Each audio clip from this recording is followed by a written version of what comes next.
What's My Line? Brought to you by Geritol, the high-potency vitamin iron-rich tonic in liquid or tablets to help you feel stronger.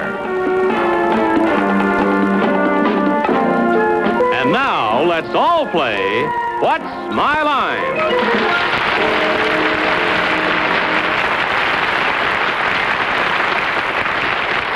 And now, from New York, let's meet our What's My Line panel. First, the delightful star of stage and television, Miss Arlene Francis.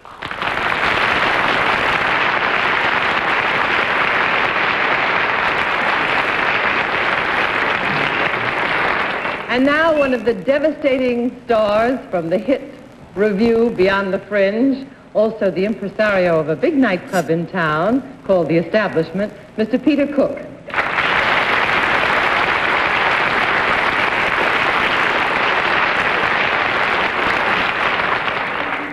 It is my pleasure to introduce Tony Award winner Phyllis Newman.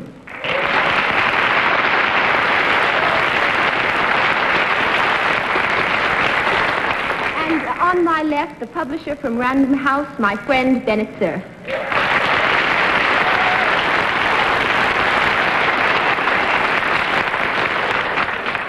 And here's our exemplary panel moderator, news analyst, and vocabulary builder, John Charles Daly.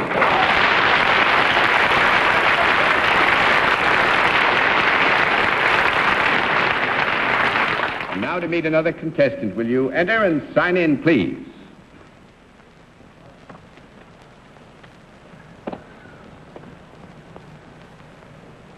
Patrick Troy, right?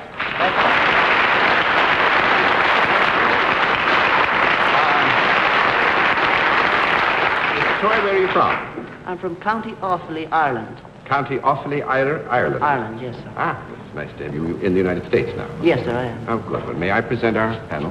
Troy, you join us over here. Do you know how we keep score and what's my line? Yes. Fine, then we'll let the audience in the theater and the audience at home know exactly what your line is.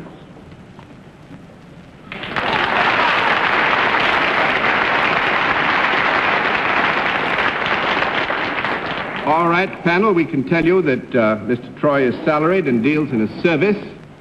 And let's begin the general questioning with Peter Cook.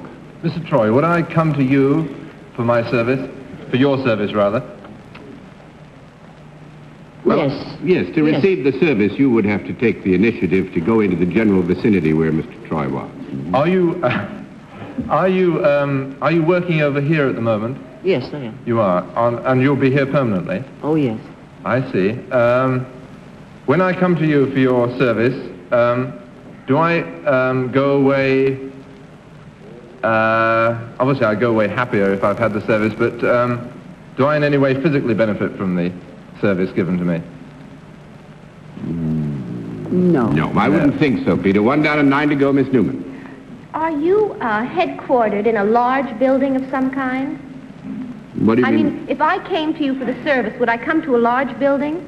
Well, what do you mean by large, Phyllis? Oh, larger than 2 stories. Yes. I would. Would I come to you and would I talk to you? Yes. I would. Would I ask you advice about something? No. No. 2 down and 8 to go, Mr. Cerf. Mr. Troy, do you perform your service for a profit-making organization? Yes. It is.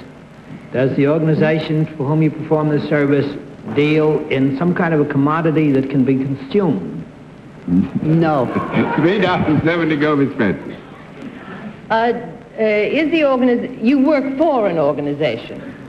Is that correct? You're not self-employed. No, he's No, he's Salaried, yes. He's salaried and works for some other person. Is Does not quite a lot of money change hands in the place that you work?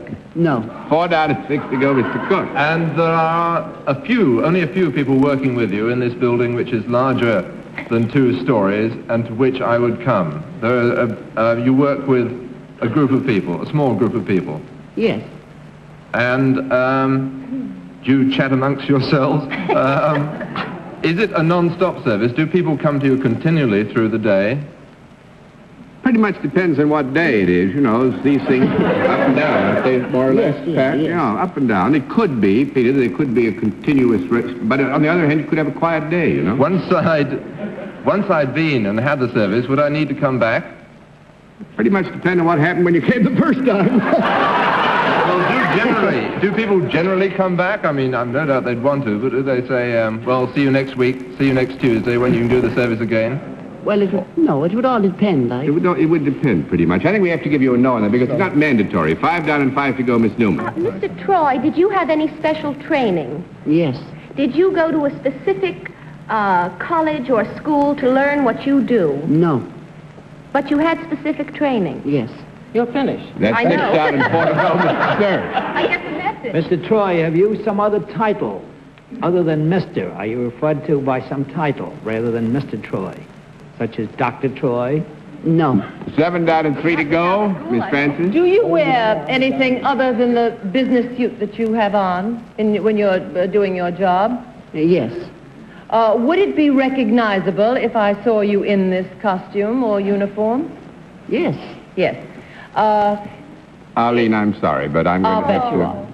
are. Did you have an idea? Because No. Yeah. I thought maybe you was an usher or something like Well, actually, Mr. Troy is a butler.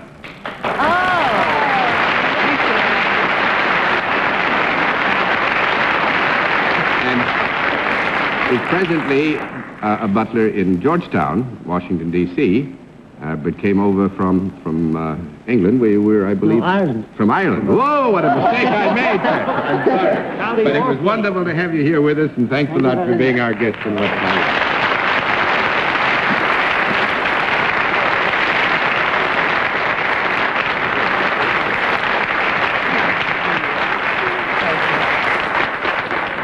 I'm afraid I've used up all the time, and with the panel's permission, I will say good night for all of us, and thank you for being with us on What My Life.